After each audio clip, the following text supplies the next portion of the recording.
아멘. 네, 우리 둘째 주 에센셜 가스펠 7월달 오늘은 믿음에 대한 말씀을 살펴보려고 합니다. 이런 질문으로 오늘 말씀을 시작하려 합니다. 성경 공부 같은 느낌이 약간 있네요. 여러분 믿음이 있으십니까? 제가 가끔 이렇게 설교를 하면 아무 생각 없이 아멘을 하시는 것 같아요. 정말 고민하고 하시는 거 맞으시죠? 나는 믿음이 있나? 보통 이런 질문을 받으면 사람은 자기를 이 시간 스스로 돌아보게 됩니다. 그런데 나는 믿음이 있나? 이 질문에 대한 대답을 하기에 앞서서 생각해야 하는 것이 있습니다. 나의 믿음은 어디로부터 오는가? 여러분 이것을 생각해야 됩니다. 다시 묻겠습니다. 여러분 믿음이 있으십니까? 어디로부터 오셨나요? 그러니까 이걸 생각해 봐야 된다는 말입니다. 이에 대해서 저와 여러분이 속한 우리 개혁교회의 입장은 언제나 명확합니다. 믿음은 개인의 성취로 얻어지는 것이 아니라 하나님의 전적인 선물입니다.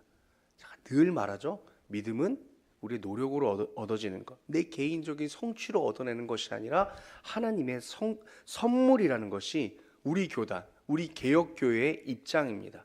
그렇다면 처음 드린 질문에 대한 방향성은 명확합니다. 당신은 믿음이 있으십니까? 라는 질문을 여러분이 받으시면 내가 하나님을 의지하나? 내가 정말 믿음을 가지고 행동하나? 처럼 믿음의 증거를 나에게서 찾는 것이 아니라 당신 믿음이 있습니까? 했을 때 내가 믿음대로 행동하나? 내가 하나님 의지하나?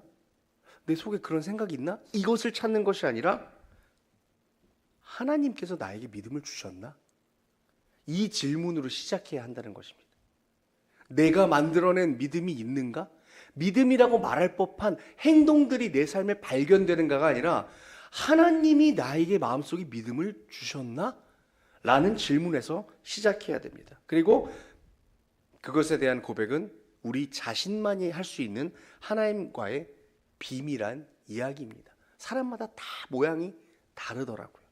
하나님이 나에게 믿음을 주신 이야기는 우리 스스로 다 말할 수 없는 각자 인생의 비밀입니다.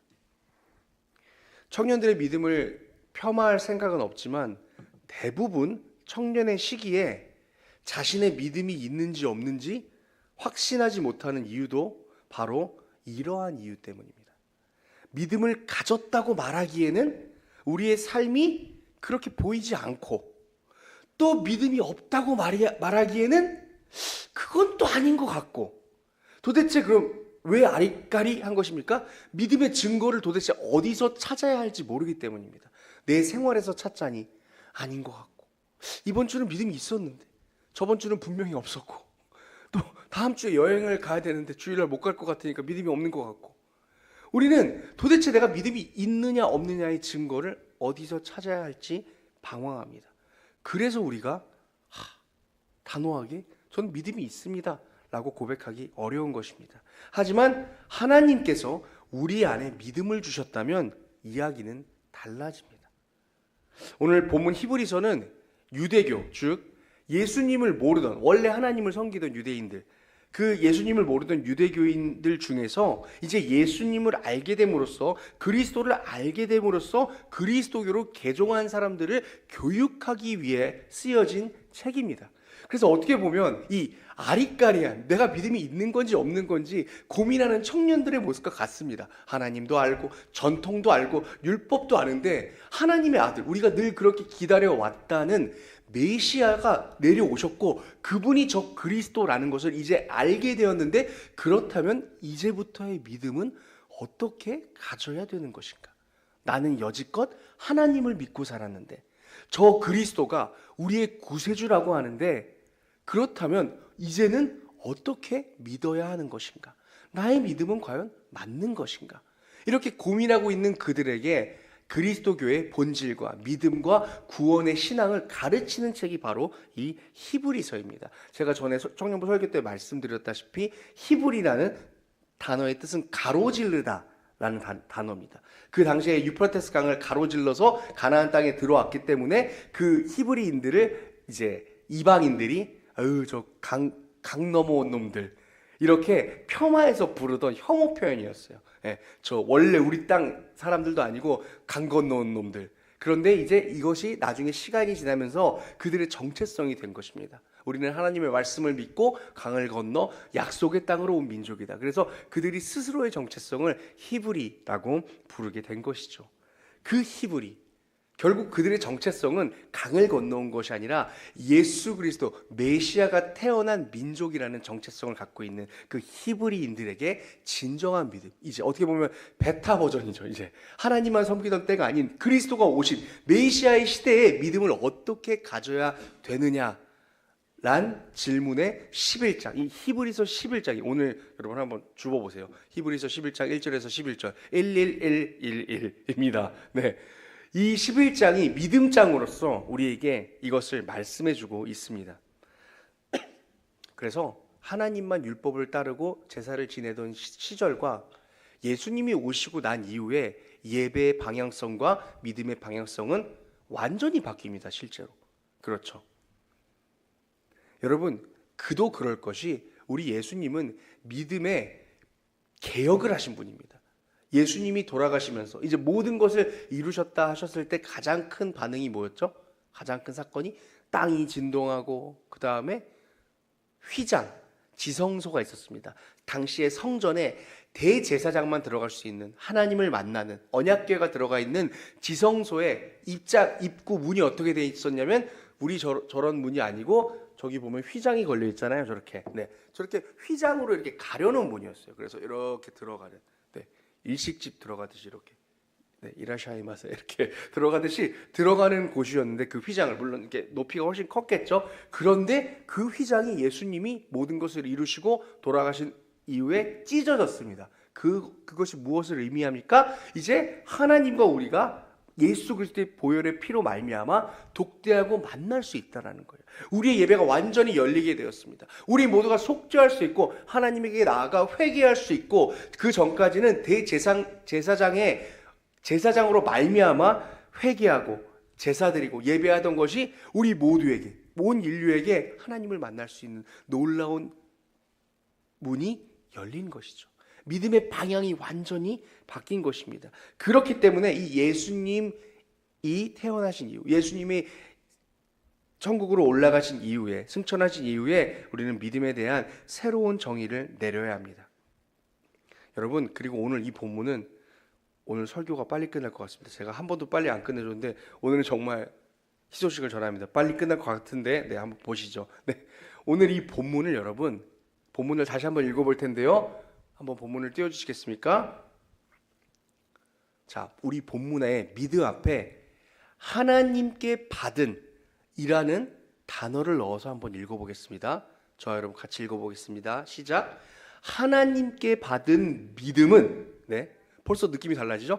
하나님께 내가 받은 믿음은 뭐라고요? 바라는 것들의 실상이요 보이지 않는 것들의 증거니 선진들이 이로써 증거를 얻었느니라.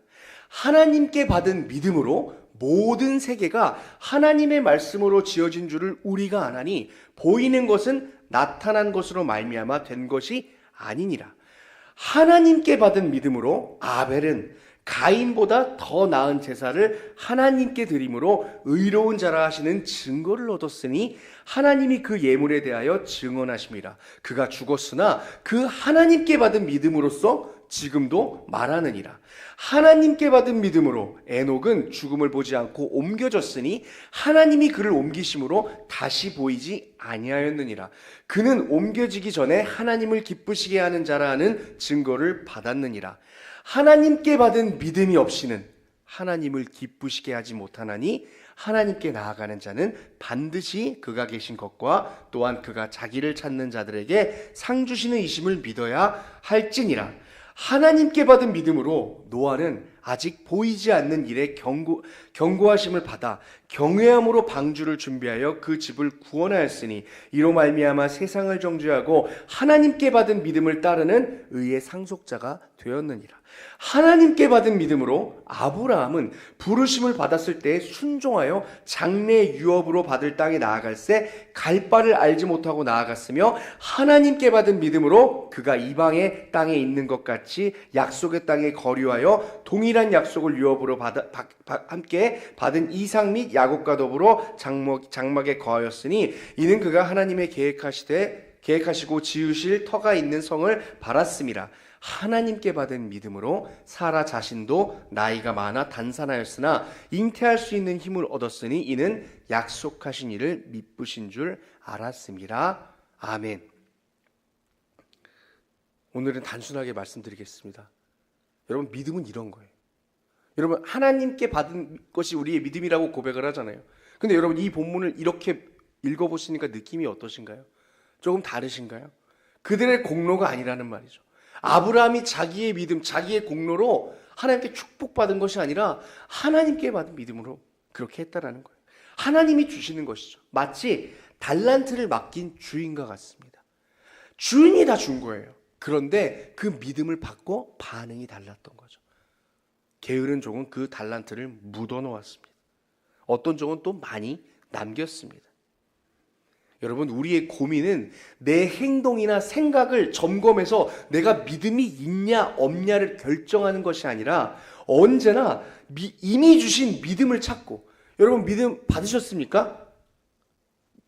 받으셨습니까? 여러분, 고백하시잖아요. 그럼 그 받은 믿음은 하나님이 주신 믿음이기 때문에 어디로 사라지는 게 아니에요. 우리는 언제나 내 믿음이 지금 잘하고 있나? 내 행동이 잘하고 있나를 점검하는 것이 아니라, 주신 그 믿음을 내가 잘 가지고 있는가? 주신 그 믿음에 대한 행동을 내가 잘 하고 있는가? 언제나 돌아보아야 합니다. 여러분, 제가 여러분 안에 믿음이 있다라는 것을, 그 증거를 지금 당장 알려드릴게요. 여러분, 믿음이 있으시잖아요. 그럼 제가 묻겠습니다. 그 믿음이 자라나길 원하십니까? 없어지길 원하십니까? 자라나길 원하시죠? 그게 여러분 믿음의 씨앗이 있다는 증거입니다. 모든 씨앗은 자라나기를 원합니다. 안 돼서 문제지. 그쵸? 실은 자라났으면 좋겠습니다라는 고백도 하기 민망합니다. 왜냐? 내 행동과 행위가 그것을 따라가지 못하니까. 나의 열심이, 말은 그렇게 해놓고선 오늘도 하나님 배신하고, 오늘도 하나님 떠나려 하고, 오늘도 하나님께 집중하지 못하는 내 죄의 본성을 알기 때문에 하나님 더 잘 믿고 싶습니다 라는 고백조차 하기 어렵지만, 여러분, 다 제껴놓고 나의 행위나 나의 공로를 제껴놓고 여러분 마음에 내가 만들어낸 것이 아닌 하나님이 심기우신 그 믿음은 뭐라 말하고 있습니까? 자라나길 원합니다. 여러분, 하나님이 주신 믿음에 집중해야 합니다. 우리가 만들어낸 우리의 의가 아닌 하나님이 내 안에 소중하게 심겨주신 그 귀한 믿음이 있습니다. 오늘 우리는 믿음은 다른 것이 아니에요. 그것을 바라는 것이 바로 믿음이다라는 말입니다. 오늘 설교의 제목은 그래서 내가 믿는다는 것입니다. 한번 따라해 볼까요? 내가 믿는다는 것. 뒤에 이런 말이 오겠죠. 과연 내가 믿는다는 것은 뭘까? 여러분, 신앙생활 하시잖아요. 믿는다고 고백하잖아요. 그럼 그것은 뭘까요? 일요일에 교회를 나가는 것? 밥 먹기 전에 기도를 하는 것? 여러분, 내가 믿는다는 것의 실체는 과연 무엇일까요? 내가 믿는다는 것은 뭘까에 대한 대답은, 여러분 오늘 잘 기억하십시오. 내 안에 하나님이 주신 믿음이 있다라는 것을 고백하는 것입니다. 그리고 나의 인생이 내 안에 하나님께서 주신 그 믿음을 따라가는 일이다라고 고백하는 것이 바로 내가 믿는다는 것의 정의입니다. 많은 사람들이 오늘 1절 믿음은 바라는 것들의 실상이다 라는 말을 오해합니다. 어떻게 해요? 내가 강하게 믿으면, 그러니까 강하게 바라면 이루어진다, 뭐 이 정도의 뜻으로 오해할 때가 많습니다. 하지만 이 말은 그런 말이 아닙니다. 아까 우리가 하나님께 받은 이라는 말만 붙여보아도 맥락이 바뀌지 않습니까? 하나님께 받은 믿음은 바라는 것들의 실상이다. 다시요. 하나님께 받은 내 믿음은 뭐라고요? 바라는 것들의 실상이다. 그렇다면 이 공식에서, 이 믿음의 공식의 도식이 완전히 바뀝니다. 시작이 내가 바라는 것에서 시작하지 않아요. 우리가 보통 이 믿음은 바라는 것들의 실상이다라고 하면 우리는 대번 생각하는 것은 나의 바람은 그럼 어디 있나? 나는 뭘 바라고 있을까? 나는 어느 정도 바라야 되는 것인가? 하고 나의 바람에서 시작하기 일쑤지만, 하나님께 받은 믿음이라는 정의를 시작하면 그것은 믿음으로부터 시작하게 됩니다. 이런 비유를 들어보겠습니다, 여러분. 자, 청주에는 백화점이 한 개 있습니다. 현대백화점입니다. 여러분이 옷을 사기 위해 오늘 예배가 끝나고 현대백화점을 갑니다. 여러분 어디로 가시겠습니까? 현대백화점에서? 오늘 본문의 이 비유를 따라 제가 말해볼게요. 바꿔 말해볼게요. 예산, 돈은, 예산은, 버짓은, 돈은 내가 사고 싶은 옷의 실상이니. 이해하셨어요? 예산은, 내 지갑은 내가 사고 싶은 옷의 실상이라는 거예요. 자, 그래서 저 같은 경우에 현대백화점에 가면 아마 유니클로에 갈 거예요. 제 지갑의 실상은 유니클로이기 때문이에요. 여러분은 어떠신가요? 여러분은 어디로 가시겠어요? 그런데 만약에 그 예산을 내가 준비하지 않고 우리 하나님께서 대신 다 써야 된다 라고 준비해 주셨어요. 한 5천만 원 정도 준비해 주시면서 현대백화점 가서 오늘 주일에 옷을 사라, 그렇게 한다면 여러분 어떻게 해야 되실까요? 우리 모두 고민을 좀 해봐야 합니다. 한 번도 가보지 않았던 층으로 저는 갈 것입니다. 1층일까요? 2층일까요? 1층. 네, 1층으로. 화장품을 산다면 더 이상 올리브영으로 가지 않습니다. 1층에 다른 매장으로 가겠죠. 매장의 층수가 바뀌는 거예요. 그 준비된 예산이 내가 준비하는 것이 아니라면, 여러분 제가 바꿔 물어볼게요. 오늘 옷을 사기 위해 하나님께 받은 여러분의 예산은 얼마인가요? 5만 원인가요? 5천만 원인가요? 예훈아 얼마니? 500억? 그래. 여러분 제가 지금 옷 얘기하는 거 아닌 줄 아시죠? 지금 저는 믿음을 말하는 거예요. 믿음은 바라는 것들의 실상이니. 그러면 여러분이 받은 믿음의 크기는 얼마입니까? 500원입니까? 5,000원입니까? 여러분 유니클로로 가길 원하십니까? 여러분의 인생이? 유니클로를 험담하는 건 아니고요. 지금 비유입니다. 여러분 먼저 바라야 될 것은 내가 가고자 하는 층이 아니라 나의 지갑에 얼마만한 믿음이 있는지를 확인해야 합니다. 그리고 그것이 누가 주신 것이라고요? 하나님이 주셨다는 거예요. 그런데 우리는 바보같이 나의 열심과 나의 측정기로 측정한 내 믿음만을 보고 늘 답답해합니다. 교회는 다니는데 믿음 더 좋아져야 되는데 이런 식으로는 복도 못 받을 텐데 내 인생 더 큰 복 받기를 원하는데 나는 믿음이 하나도 없네. 완전한 착각이죠. 우리의 행위로, 우리의 자로 잴 수 있는 것이 우리의 믿음이 아니라는 말이에요. 하나님이 주신 믿음이 있는데 우리는 하나님이 주신 믿음을 바라보지 못하고 언제나 우리 자신의 죄와 우리 자신의 부족한 모습들만을 바라봅니다. 오늘 히브리서는 너희 믿음을 먼저 보라고 말합니다. 그 믿음이 바로 네가 걸어가야 할 그 인생의 실상이다라고 이야기하는 거예요. 네가 오늘 옷을 사야 할 매장이 바로 그 지갑 안에 든 너의 믿음이야 라고 이야기합니다. 여러분 저는 하나님께 큰 믿음 받았다고 고백합니다.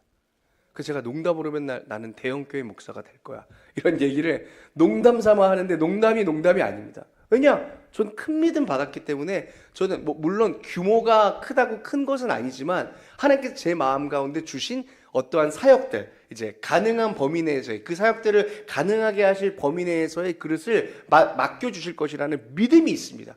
저의 지금의 형편을 바라보지 않습니다. 여러분 저는 그 믿음, 제가 만든 것이 아니거든요. 하나님이 저에게 아무런 자랑할 것도 없는 저에게 주신 그 믿음을 바라봅니다. 여러분은 무엇을 바라보고 계십니까? 하나님을 기쁘시게 하는 것조차도 오늘 본문은 하나님이 주신 믿음이다 라고 이야기하는 거예요. 여러분 이상하죠? 하나님께 받은 믿음이 없이는 하나님을 기쁘시게 못하나니, 이게 맞는 말인가요? 이게 맞는 말이라는 거예요. 여러분 누가 그 믿음을 선물해 주셨습니까? 우리 주 예수 그리스도입니다. 공짜로 우리를 그 믿음으로 인도하시는 분이 바로 예수 그리스도라는 거예요. 그래서 하나님은 말씀하시는 거예요. 믿음이 없으면 나를 기쁘게 못하는데 얘들아, 그 믿음도 너희가 만들 수는 없어. 너희는 반드시 알아야 돼. 그 믿음, 그 귀한 믿음이 없으면 절대로 나에게 올 수 없는 그 놀라운 선물을, 그 선물도 내가 너희에게 허락한다.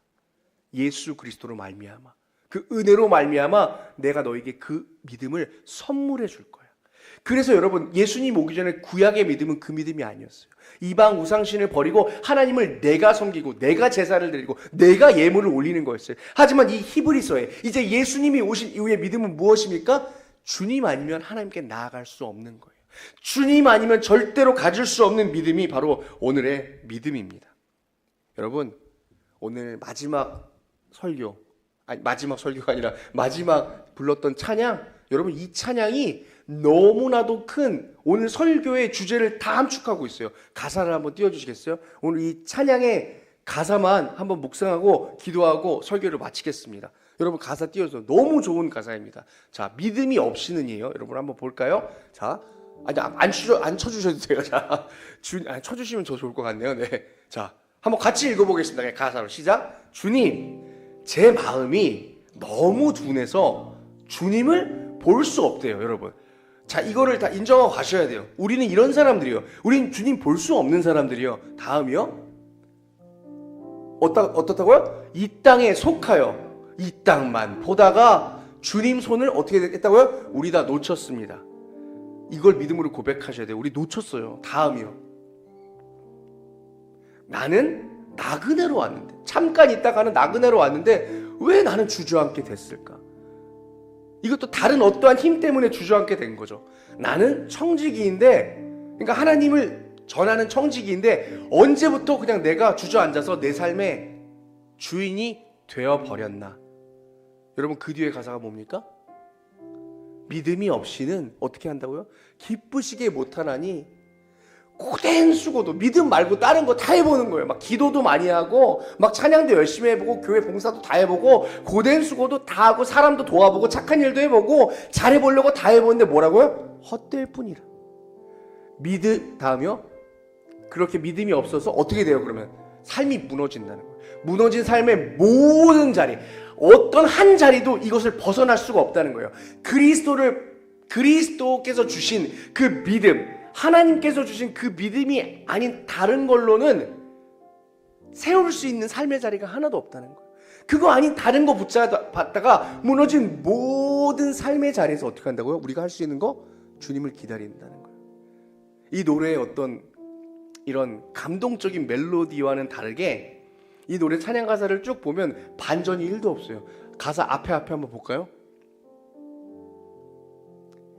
나는 청지기인데 언제부터 내 삶의 주인이 되어 버렸나 하면 보통 여기서 이제 마음을 다잡고 믿음을 가져서 하나님께 나아가 진정한 믿음으로 예배드리는 내가 라고 해야 되는데 그런 중간 과정은 삭제되어 있었어요. 우리의 할 일이 하나도 없다라는 거예요. 저는 이 찬양이 너무 좋습니다. 우리의 할 일이 하나도 없고 우리의 민낯만을 보여줍니다. 내가 한 게 하나도 없어요. 저 안에서 뭐 거듭난 게 없어요. 저기서 뭐 반전이 없어요. 저렇게 주님 그렇습니다. 무너져서 살고 있었는데, 그런데 주님 이제는 좀 제대로 살아보렵니다.